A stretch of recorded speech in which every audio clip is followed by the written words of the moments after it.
who walks around in a black and white world. I began contemplating a more profitable line of work, like politics. We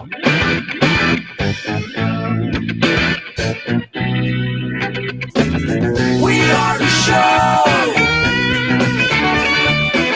you want to know. It's time to talk to Joe.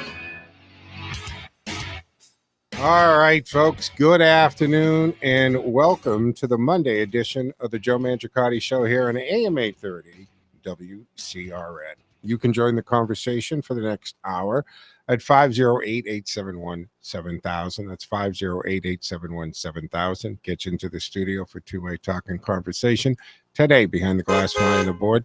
He'll do that. He'll get you set up. Don't forget, we do stream 24/7 on the TuneIn app like thousands of other radio stations, so you can always take us anywhere on your device. You can tell Alexa to play WCRN. She'll do that with no questions asked. I do stream my show and my social media platforms at Joe Mangi Show, M-A-N-G-I, so you can watch and listen on Facebook, Twitch TV, LinkedIn profile, and we do stream live to the Rumble channel on, the Joe Mangiacotti Show on the Rumble channel. All right, so a lot of ways to listen, a lot of ways to watch, and of course, how to participate by dialing 508-871-7000.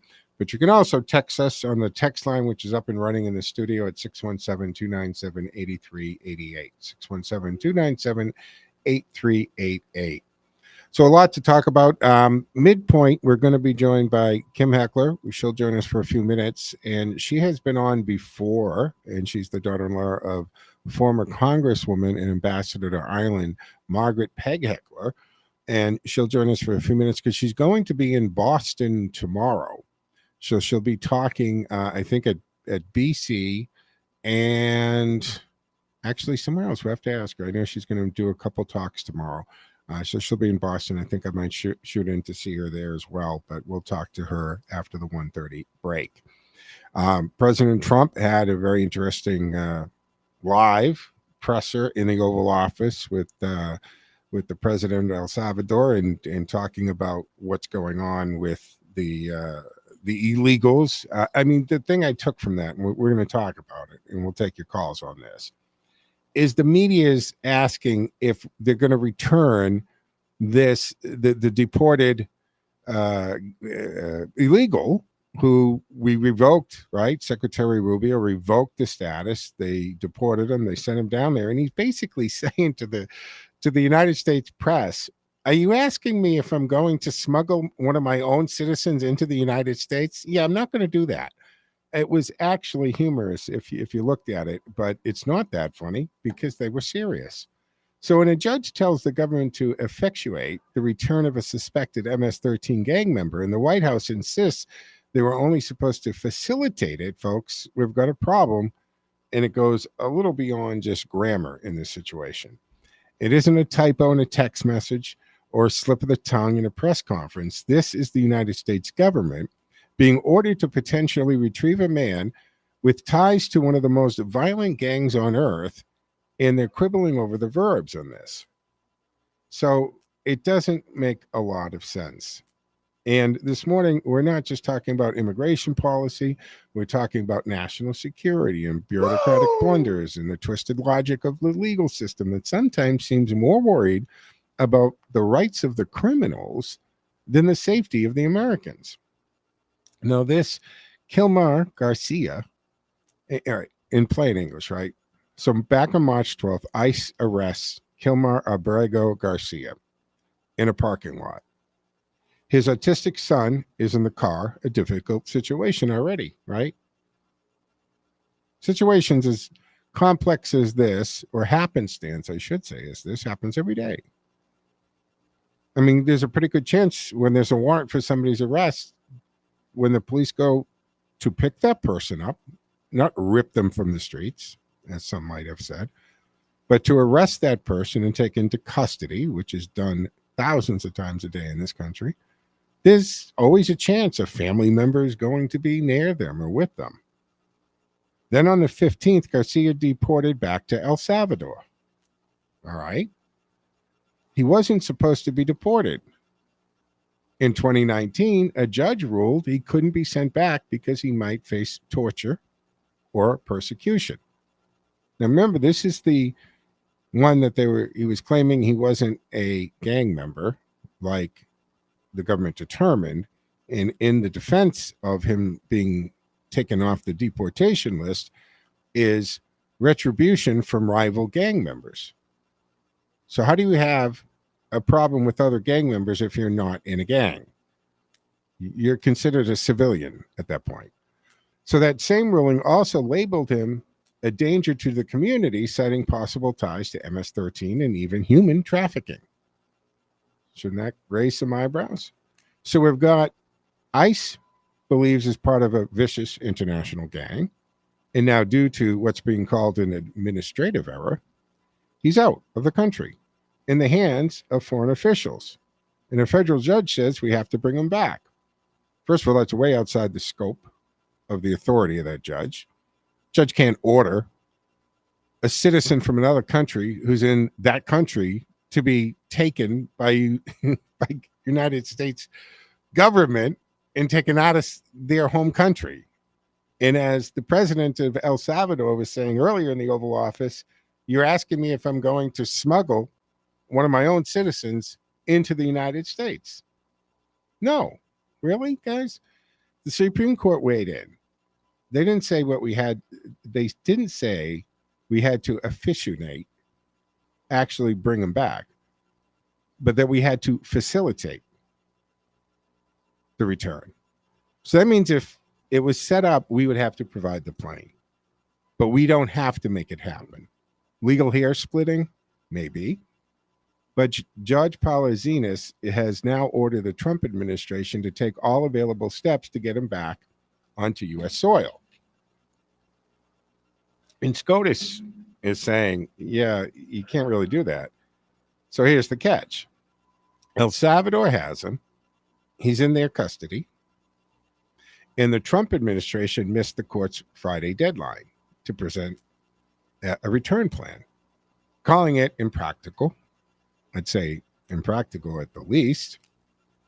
This isn't a lost Amazon package we're dealing with. It's foreign national with gang ties. And we're wrapped up in bureaucratic tug of war over which verb to use here. So let me ask you, why would we fight to bring back someone our agencies believe is a human trafficker, a gang member, a danger to our communities, who is currently detained by a foreign government? His foreign government, by the way. And if you got if you got an answer that makes sense, absolutely. 508-871-7000. Join the conversation with it. And from a political angle, this whole case is being used as political ammunition to claim that Trump's immigration policies are reckless and unlawful, although the buzzword we learned last week was chaos. Now, I don't know, again, there has to be a mass email, a website they check, a text that they get, a bat signal. I don't know. But all the Democrats seem to be on point, in unison, and they are able to get the talking point or the buzzword of the day. Have you noticed this? It happens all the time. And every once in a while, somebody in the media puts together a montage of anchors and politicians. Remember when they showed the clip and the new thing was to swear? They're trying to figure out, how does Trump talk, even though despite being a billionaire and a millionaire kid's son and all that, how does he talk to the average everyday person? Why can he appeal to the common citizen, the blue collar worker? And someone said, and they probably paid them a lot of money for this, swear, common folks swear. So drop some F-bombs and say some swears and you'll sound like the average person. I guess that's what the consultant did. This whole case is being used as a political ammunition, right? Reckless, unlawful, and chaos out of the administration. But where's the focus on the actual threat here? Where's the conversation about why judges are protecting gang members from deportation in the first place? Where's the outrage from the left, the same left that wants to abolish ICE and throw open borders? When violent criminals are allowed to stay because someone fears they'll be mistreated back home, I don't know. That doesn't seem like a good reason if they're gang members and they're criminals in that country. It's a big difference between you being politically persecuted because you don't like the government. Whole different thing. We're talking about hardened criminals here. Imagine being the parent of a child murdered by an MS-13 gang member and hearing that the U.S. is fighting in court to bring one of their members back into the country. Think about that for a second. We're not facilitating justice. We're facilitating insanity here. And then we have the situation with the Pennsylvania governor's mansion and Josh Shapiro. Speaking of insanity, by the way, and let's shift gears just slightly here to Pennsylvania. 38-year-old man named Cody Balmer. He's a father of 5. He was arrested for attempting to firebomb the home of the sitting governor of Pennsylvania, Josh Shapiro. This wasn't a protest. This wasn't a prank. This was not freedom of speech, folks. This was an attempted political assassination, complete with Molotov cocktails, online manifestos, and plans to beat Shapiro with a hammer if he was to encounter him. So what are we hearing from the mainstream press? Say again? He had a drone set up. Yeah, he was going to. Oh, yeah, I think that might be confusing with the guy in Georgia, but we have to take our first break here on the Monday edition of the Joe Mangiacotti Show on AM 830 WCRN. 508-871-7000 to join the conversation. Stick with us, folks. We'll go right to the phones on the other side. Back in 2 and 10. I have 30. Oh, I jumped out earlier than I needed to. Sorry about that, folks. I'll finish my thought on that. This was an attempted political assassination, Molotov cocktails. Where's the mainstream media on all this? How are they spinning it? It's kind of crickets from them. If this guy had worn a MAGA hat, it would be all over the news, or posted QAnon memes, CNN would be running wall-to-wall coverage, calling it a sign of fascism on the rise. MSNBC would have panels of experts dissecting his grocery purchases, for crying out loud. But because this guy ranted against both Biden and Trump, pushed far left and anti-capitalist talk about extreme violence being the other half of the battle. Now we can take our break here on the Monday edition of the Joe Mangiacotti Show. My bad on that. We'll be back in 2 and 10.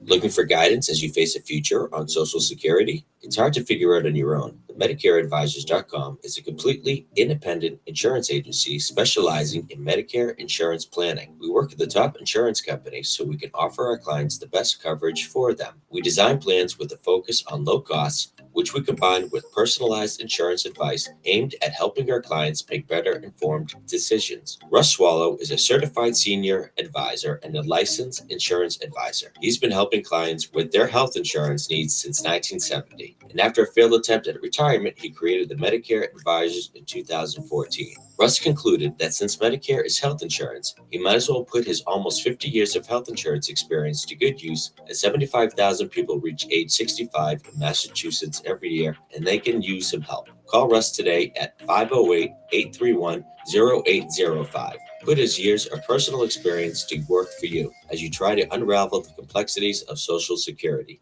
Looking for a fuel and food stop that truly stands out? Experience the Yatco difference. At Yatco, we're dedicated to bringing you the best customer service, the highest quality products, and a commitment to making your life on the go easier. From top quality fuel to freshly stocked snacks and essentials, Yatco has you covered. Yatco has 15 convenient locations across central Massachusetts, and now our newest spot at 75 Quonsigamut Ave in Worcester. For Yatco rewards, simply download the Yatco app and sign up. Friendly, clean, local, and always convenient. Make Yatco your favorite food and fuel stop. Stop by Yatco food and fuel stations today and experience the Yatco difference. Yatco, where every stop keeps you going.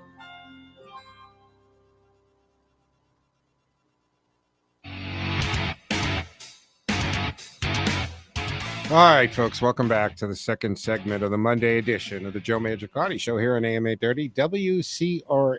And you can join the conversation for the remainder of the hour at 508-871-7000. That's 508-871-7000.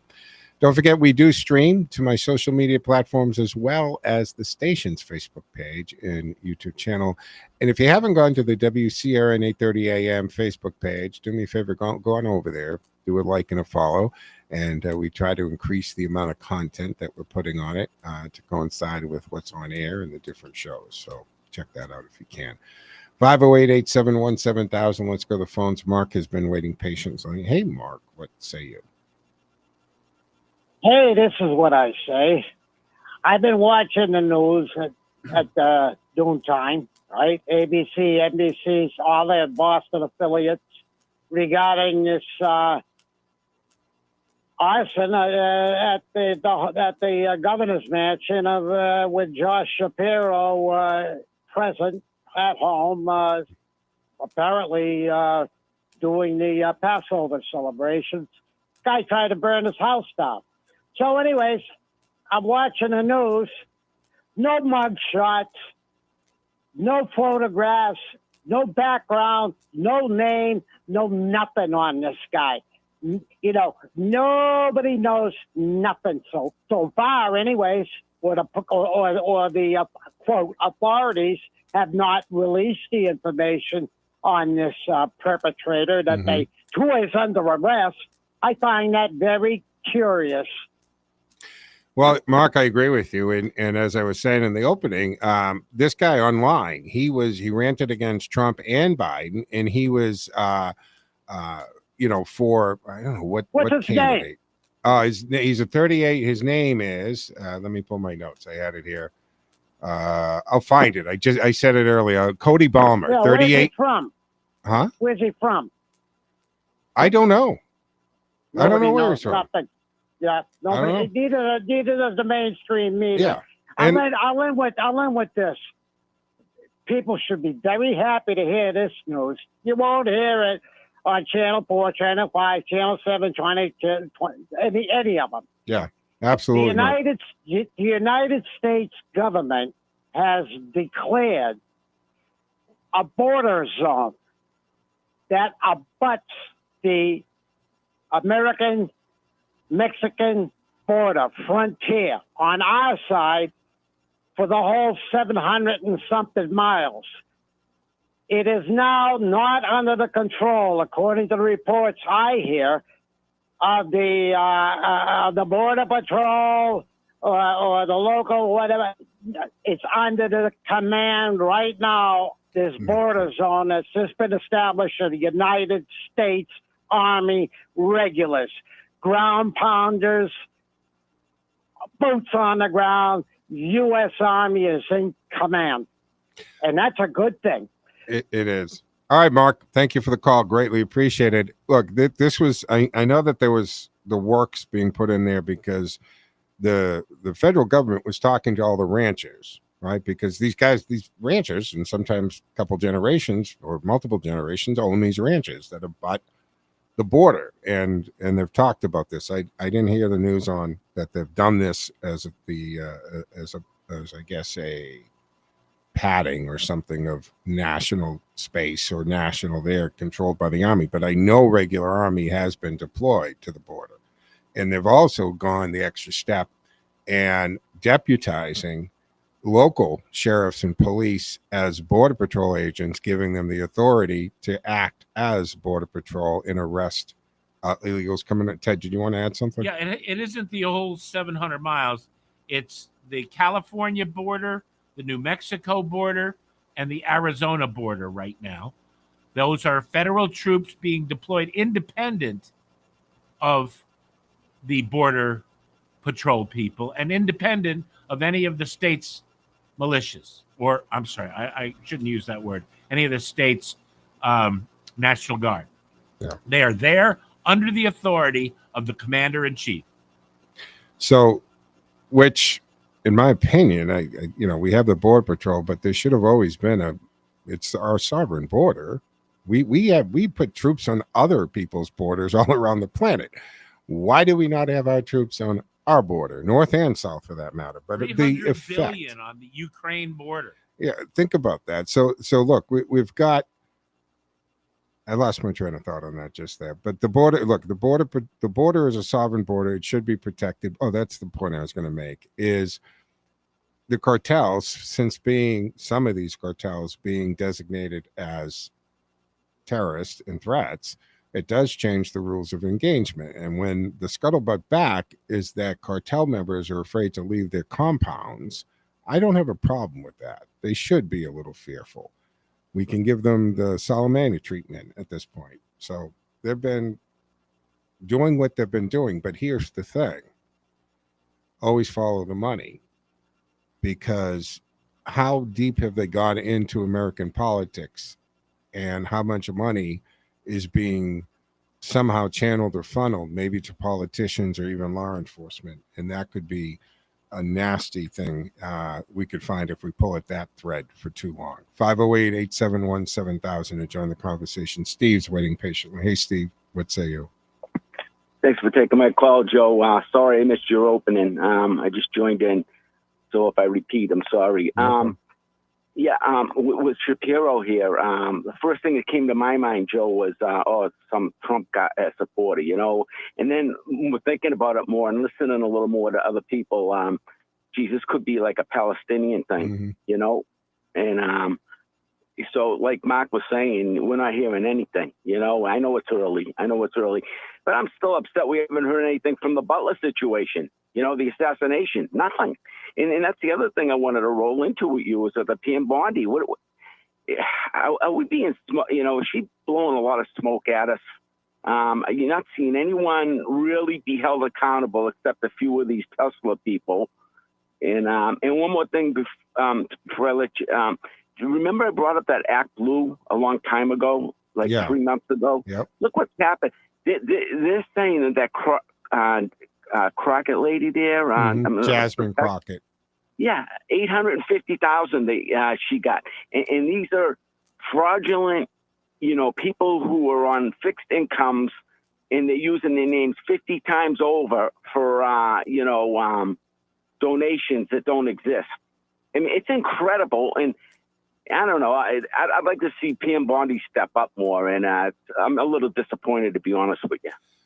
Yeah, you know what, Steve? I thank you for the call. I appreciate it. And yes, see, when it comes, I'm going to keep the faith that Pam Bondi is going to make some significant prosecutions and arrests that lead to prosecutions. The thing that I'm keeping in mind is being on the edge of law and being in courts a lot over my career is that often prosecutors build cases. It takes time to build cases, and they don't go to court till they're pretty confident they're going to actually win that case, or it's a big waste of time. So she would not really be, you know, tipping her hand a lot until she's done the appropriate case building that goes with it. But she has made comments about arrests coming, you know, like with the Tesla people. Terrorists on the Tesla owners and dealerships and things of that nature. But there's so much that this office would have to catch up on. 100%, Steve, on the Butler situation, we have not. This is a person who actually got multiple shots off, hit the president or the now president, but then candidate, former president in Butler, Pennsylvania. And the fact that we don't know everything about this kid is amazing. And initial reports had multiple cryptic message services. And I mean, you saw the same news reports I did, folks. We should know everything about this attempted assassin. We should know everything about his activities leading up to the motivation, the assistance, everything. How long that he was in possession of those guns, where did he buy the ammunition, where did he train, did he get training from anybody else other than maybe a range instructor? Everything we should know about Butler, Pennsylvania. And I was hoping and assuming that when Trump got reelected and you had Kash Patel coming in and Pam Bondi, and even Dan Bongino that we would be getting much more information, and there has to be consequences. See, that's the thing, folks. If there's never consequences to people's bad behavior, there's no incentive for them to behave well. It doesn't work out that way. And Ted, did you want to say something? Yeah, I think there's a whole lot of things going on. We need to understand that Pam Bondi is not a dope. She has been an attorney general before and knows that there's a process, and she has respect for the rule of law and due process. So for anybody to expect the hammer to drop on people in the first 300 days or the first 100 days, 30 days, it's absurd. Yeah, it will. And that's where I'm coming from on that, is I'm assuming that, and maybe wrongly assuming, but I think it's logical to assume that there are cases being built. I mean, we've also got, we're expecting the, files, right? The names, everything from Weinstein. I mean, the Diddy stuff to Jeffrey Epstein's book and more information. We were disappointed with the last information. Nothing really new came out. So we know that it hasn't been released because there were people who don't want it released. But we elected Trump and Trump's teams to stop playing the political game and to do these things and to bring the charges with us. But this isn't lawfare. When you actually have committed a crime, when you've committed treason, when you've orchestrated things, that's actually a crime, and it should be investigated in the process, due process, your day in court, the best defense possible. All of that should apply, absolutely. But I'm not talking or advocating to do what they did to Trump and avoid the statute of limitations or to bootstrap stuff together to actually make up charges that didn't exist before. No, we have actual crimes that have been committed across the board on so many things, and it should be addressed by Pam Bondi, and of course the FBI should be doing their thing there, because that's what they're supposed to be doing, not playing politics. But folks, we're coming up to our mid-show break, and we should be joined by Kim Heckler on the other side of the break, and we'll talk to her a little bit about the book about her mother-in-law, former Congresswoman Margaret Heckler from Massachusetts and ambassador to Ireland. And she's speaking in Boston tomorrow, folks. So stay with us. We'll be back in 2 and 10. Time now for the forecast from the Boston Independence Group Weather Center. Call Jerry Doherty today at 877-772-1776. Retirement is within reach. I'm meteorologist Vicki Graff, and here's your latest Boston 25 weather on Radio 830 WCRN. After a nice and bright and warmer afternoon, the clouds will thicken up tonight. We're looking at temperatures in the low 40s overnight tonight, and for Tuesday, it is going to be another warmer day with temperatures in the mid-60s. However, there will be a couple of showers around at times throughout the day. It's not an all-day event, but it is a sign that we're going to see those temperatures cooling back into the 50s by Wednesday. I'm Vicki Graff, and you can hear Boston 25 live for the morning drive weekdays on AM 830 WCRN. More live and local radio is next. Stay tuned to Radio Central, 830 WCRN. Looking for guidance as you face a future on Social Security? It's hard to figure out on your own. MedicareAdvisors.com is a completely independent insurance agency specializing in Medicare insurance planning. We work with the top insurance companies so we can offer our clients the best coverage for them. We design plans with a focus on low costs, which we combine with personalized insurance advice aimed at helping our clients make better informed decisions. Russ Swallow is a certified senior advisor and a licensed insurance advisor. He's been helping clients with their health insurance needs since 1970. And after a failed attempt at retirement, he created the Medicare Advisors in 2014. Russ concluded that since Medicare is health insurance, he might as well put his almost 50 years of health insurance experience to good use, as 75,000 people reach age 65 in Massachusetts every year, and they can use some help. Call Russ today at 508-831-0805. Put his years of personal experience to work for you as you try to unravel the complexities of Social Security.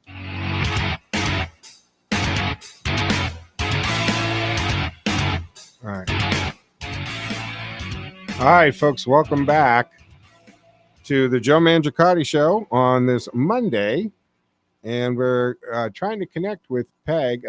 Wow, I made a mistake. We're trying to connect with Cam Heckler, who is the daughter-in-law of Peg Heckler. And she's going to be joining us as soon as we get that squared away. So you can join the conversation at 508-871-7000. That's 508-871-7000. I think that's ringing now. So we'll take care of that. Okay, that's coming through. So lower that pod, Ted, please. All right, folks. So yeah, I all right, I can. Well, I need it lowered then. So going back to this firebombing on the far left and the fallout with Cody Balmer, that's his name. That's the person. He's 38 years old. But imagine that, right? A man firebombs the home of the sitting governor, shares violent and deeply disturbing images online, expresses radical far left views, including calls for violence, in his target, Pennsylvania Governor Josh Shapiro. His motive is still unknown. All right. We still don't know exactly why he did this.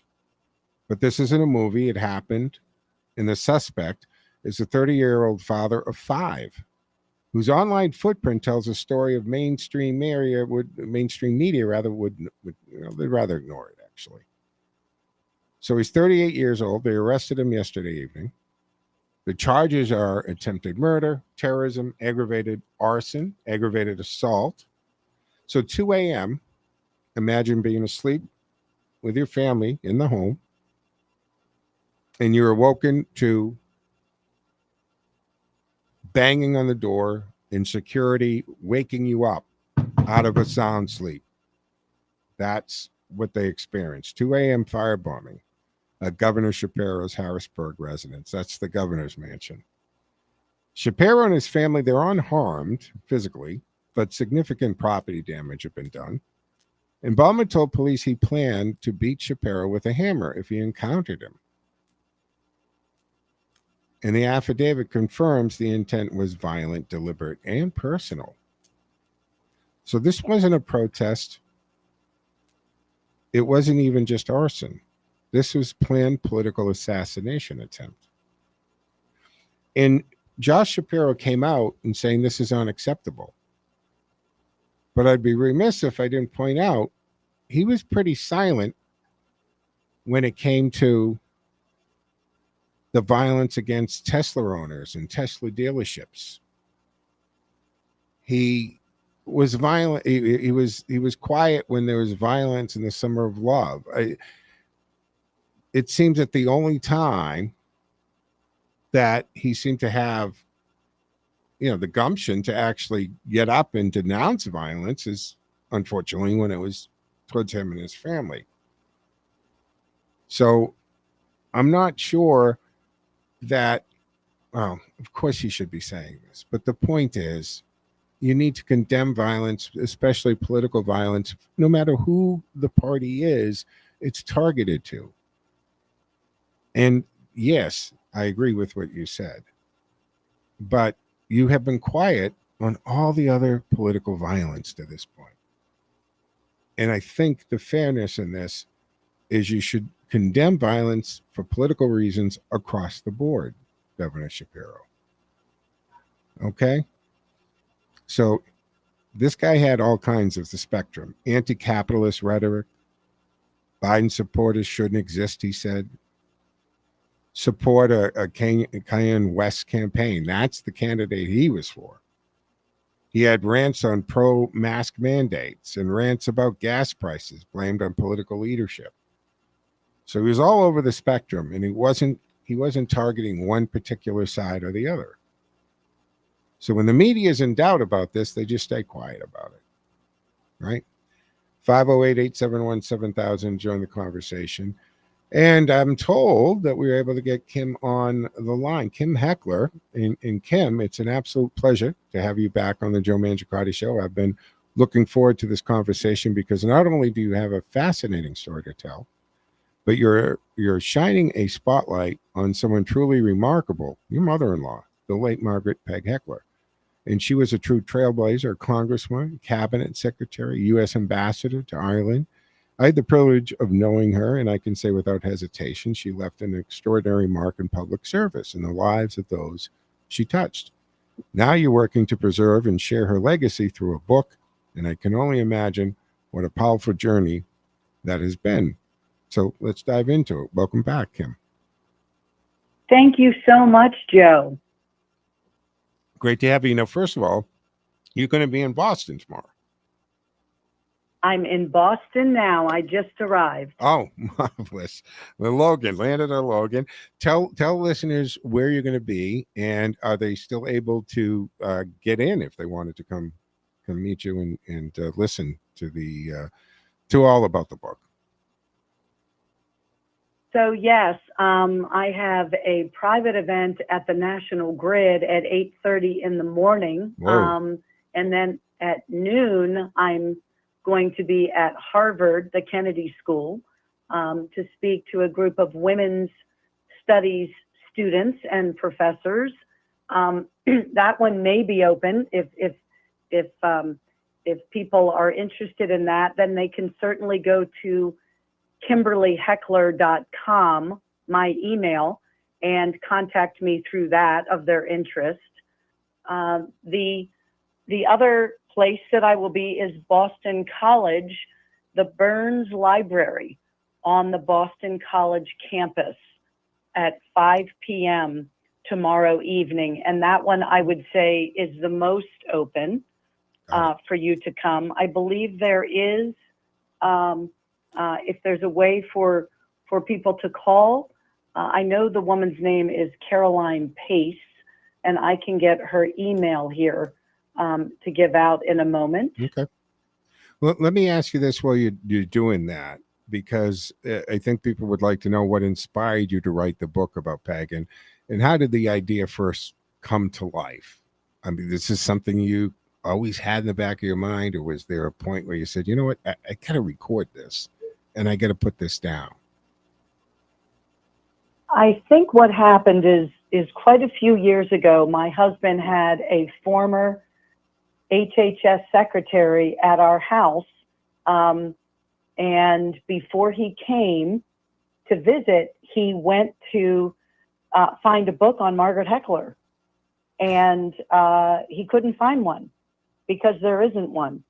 And a lot of HHS secretaries have books written about them. And with Margaret, she wasn't just an HHS secretary, but she served as a congresswoman and didn't get one written. And then HHS secretary, and then finally the first woman ambassador to Ireland. So when I heard that also just solidified it for me, because I had lived around Margaret for over 30 years and had watched this woman that was a true American history figure in her own right. And I felt that her story needed to be told. Got it. Let me ask you, because some of the listeners may not know her full story, and what would you say was her most important or enduring contribution to American politics, given the wide range of stuff that she did do? Right. Well, I think the two that come to mind is the fact that she came into politics during what a lot of people don't understand as the second wave of feminism, and that was the 70s. There was more impact toward women's rights in the 1970s than any other time, including the 1920s, because women got the right to credit in their own name, which she authored that bill, the Equal Credit Opportunity Act. Then Title IX for women in sports, where they were not protected, nor were there any federal monies going toward their programs as there were for young men. And then the Equal Rights Amendment was very strongly battled out between the likes of Phyllis Schlafly and Margaret Heckler, and of course those that were on the side of Margaret Heckler, which were the 16 congresswomen at the time, and believing that women should be put in the Constitution for more than just a right to vote, that they would be considered to have equal pay in their jobs next to men doing the same type of job. And that didn't pass. What would she think about Title IX today in biological men in female sports? I mean, the entire reasoning behind Title IX was to give that fair and equal domain for women to have the same opportunities and enjoy, the sports that men had. And now we have biological men playing in sports. Would this be something that you think should be very active about? No, because she really was looking for their protections as well. And that it doesn't bring equality into the arena when you put a biological man up against a woman. She has watched women go to the Olympics, and fairness indicates that it should be a woman against a woman. Sure. And so, the Title IX had protections built into it that those were played around with to open up those floodgates. So no, Margaret Heckler would not have been for this. She was all about true equality, biologically speaking. Also, her work as HHS secretary when it came to, quite frankly, equality in treatment, because she brought, of course, she was secretary during the early days of AIDS and HIV. She also discovered the death rate among minorities and the inequity there. So she did a lot in that footprint still lasts today, does it not? It does. The 9 volumes, which are called the Heckler Report, I don't think a lot of people know that happened for minorities, why it happened, and that she was involved in it. But in fact, as the HHS secretary in 1983, she barely got sworn into office when it was requested that a meeting would be held with her with 5 medical Black doctors from some of the leading Black medical schools Peg, in the nation. I'm Kim. I hate to do this to you. It's a program break. We got to take 2 minutes. Can you hold through the break? Of course. All right. Kim Heckler on the line with us, folks. 508-871-7000. We'll be back in 2 and 10. Looking for guidance as you face a future on Social Security? It's hard to figure out on your own. But MedicareAdvisors.com is a completely independent insurance agency specializing in Medicare insurance planning. We work with the top insurance companies so we can offer our clients the best coverage for them. We design plans with a focus on low costs, which we combine with personalized insurance advice aimed at helping our clients make better informed decisions. Russ Swallow is a certified senior advisor and a licensed insurance advisor. He's been helping clients with their health insurance needs since 1970. And after a failed attempt at retirement, he created the Medicare Advisors in 2014. Russ concluded that since Medicare is health insurance, he might as well put his almost 50 years of health insurance experience to good use, as 75,000 people reach age 65 in Massachusetts every year, and they can use some help. Call Russ today at 508-831-0805. Put his years of personal experience to work for you as you try to unravel the complexities of Social Security. Life is full of changes. Some we choose, some we don't. But how we handle change, that makes all the difference. I'm Joe Mangiacotti, and I'm bringing you Handling Change, a brand new show here on WCRN. Every week, we'll tackle life's biggest challenges and profile a local business or service that can help you navigate them. From career shifts to health, finances, and family. Whatever life throws your way, we've got you covered. Don't miss Handling Change. Thursdays at 10 a.m. on Radio Central WCRN 830 a.m., where New England comes to talk. The best Italian cuisine served by some of the nicest folks you'll ever meet is at Ziti's Italian Trattoria. It's fine Italian cooking at the Speedway Shopping Center, 290 Turnpike Road in Westboro. It's like sitting down with your family for an authentic home-cooked Italian meal. From intimate dinners to catering for events of all sizes. From pizzas and calzones to classic Italian dinners. Every meal at Ziti's is one you'll remember. Head on down to Ziti's, 290 Turnpike Road in Westboro.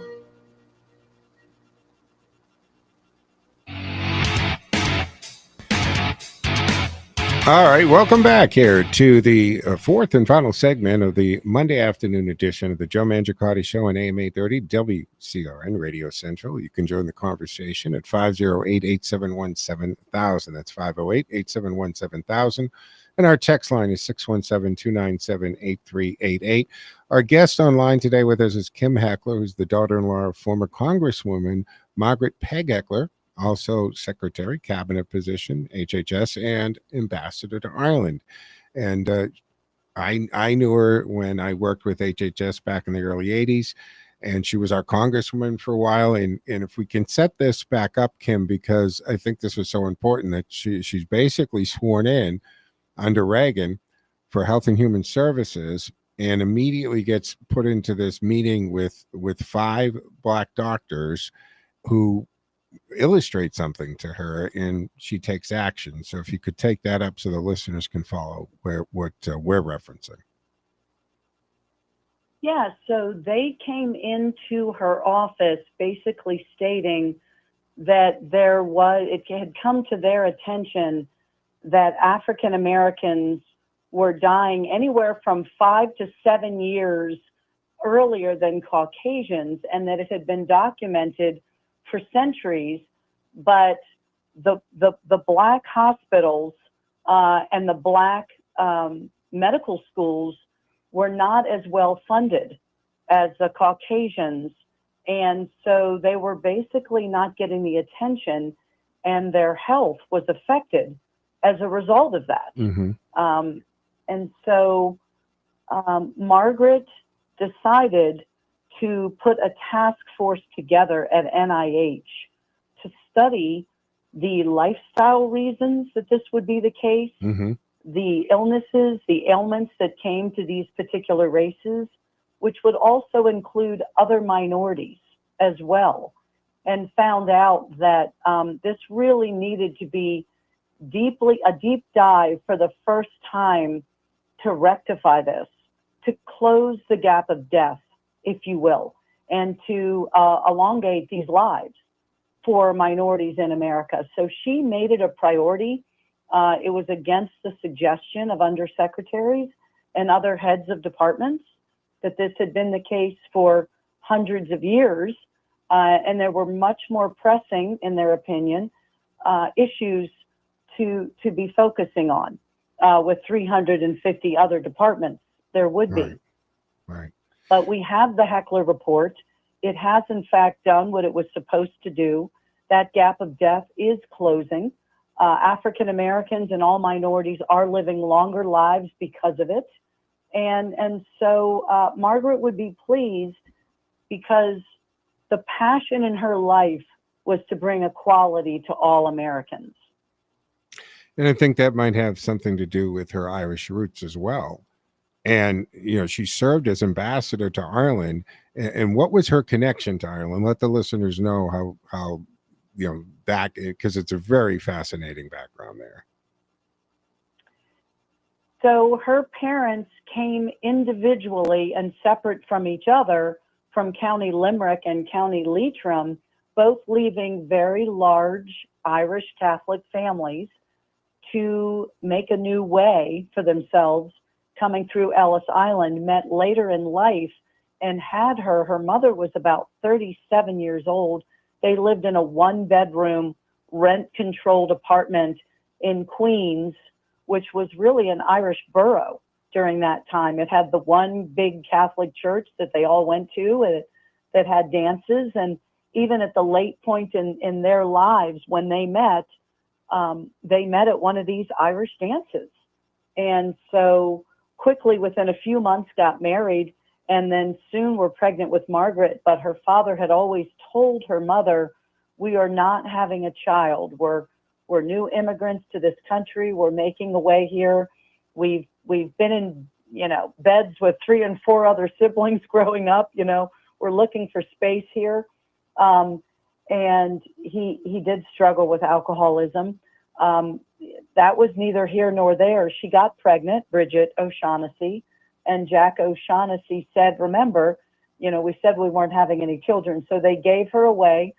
Just 3 days after her birth, her mother was fortunate enough to find an elderly woman, a widow, who was a laundress to kind of make ends meet after her husband died, and decided to take in Margaret. They were going to pay her a very small sum every month to keep their child. And so Margaret lived as a boarder. The woman did, Belinda West, also bring in other Irish families until they could get settled. If they somehow found out about her, she would make room for them in her home in East Elmhurst, Long Island. Got it. Well, Kim, welcome to Boston. Glad that you're here. Thank you. You have a very full day tomorrow. So I do. Starting early in the morning. I mean, it's not like you had a lot of Jekyll from Washington or anything, but still, it's going to be a long day. So I wish you all the luck tomorrow, and look forward to seeing you tomorrow night. And thanks for stopping by the show. I do appreciate it. Well, thank you. And the email, if anyone was would gonna like ask to you. come to the Boston College event, is caroline.pace, P-A-C-E, at bc.edu. And I'll put that on my X, and I'll put that on my Facebook as well, so people can find that easily if they wanted to do that. But there's still seating in the 5 o'clock at BU, correct? There is, There you go. absolutely. I'm hoping to see you there too. Absolutely. I'm planning on it. Absolutely. All right, Kim, thank you so much. Get a lot of rest. Enjoy Boston. I'm assuming this is not your first time. No, it is not. No, I've Considering been on she the was a TV up here. congresswoman from here. So I'm sure you've made Right. made the trip many times. Yes, Joe, thank you again for having me on your show. I My pleasure. really appreciate it. No, absolutely my pleasure. Get some rest. We'll see you tomorrow night, Kim. Thank you. All right, take care. All right, Kim Bye-bye. Heckler. Bye. Kim Heckler, who is the daughter-in-law of former Congresswoman Margaret Peg Heckler. Could many people listening right now could be old enough to? She was your Congresswoman at one time. She eventually lost to Barney Frank, and a lot of why she lost had to do with her supporting a Reagan tax cut, or excuse me, tax hike that was very unpopular. And she got the call from the president, and Reagan said, Peg, you got to do this. And she did. And she lost next time around to Barney Frank. And she was offered a couple positions, including Secretary of Treasury, and she turned down. She settled in at Health and Human Services, one of the largest budgets in the federal government, and then later became the ambassador to Ireland. All right, 508-871-7000 to join the conversation, which you can do for the remainder of the hour. Let's go to the phones. Ken has been waiting patiently. Hey, Ken, what say you? Hi, Joe. It's great to hear from her again. I missed the first half hour. I've been captivated the last 3 days about the Kilmar story. You know, the Maryland father. Are we talking about well, he was legally here on a visa until, is that the one that Rubio? No. What are we talking? He's a MS-13 gang member who has been in the country for 11 years. Right. And has previously been brought before the law, and now is in the middle of the deportation to El Salvador. Where he's from. This is because I think I brought this up in the first one. So this is the MS-13. What is his name? Garcia. Kilmar Abrego Garcia. We very rarely hear his first word. Kilmar. Kilmar. The protesters for Kilmar yelling Kilmar, Kilmar, Kilmar. So this is the one, and I did do this in the opening. I talked about March 12th, ICE arrested him. March 15th, deported to El Salvador, administrative error.